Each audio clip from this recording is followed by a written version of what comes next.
Welcome to DF Markets Chart Types.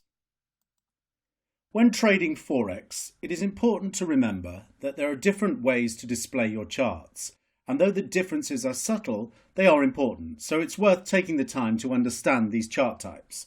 There are three main types of charts you can choose from on your platform: candlestick charts, bar charts, and line charts.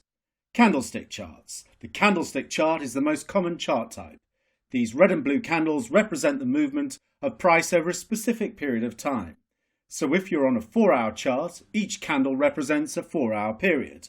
Similarly, if you are looking at a 1-hour chart, that means each candlestick took 1 hour to form.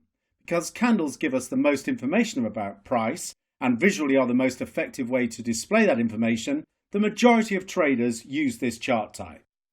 With candlesticks, there are 4 main price points to consider: the open, the high, the low and the close.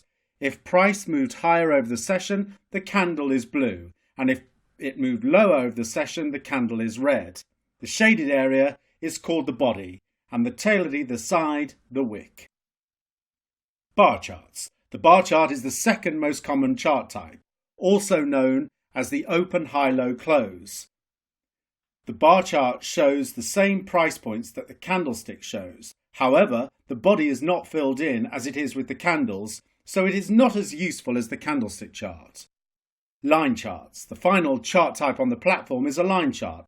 Line charts are totally different from the other charting styles because they only show one price point, the closing price of the session. Each closing price registers a single price point and is joined by a continuous line. This chart type doesn't display how price moves over the course of the session, and so is not as useful as the other chart types.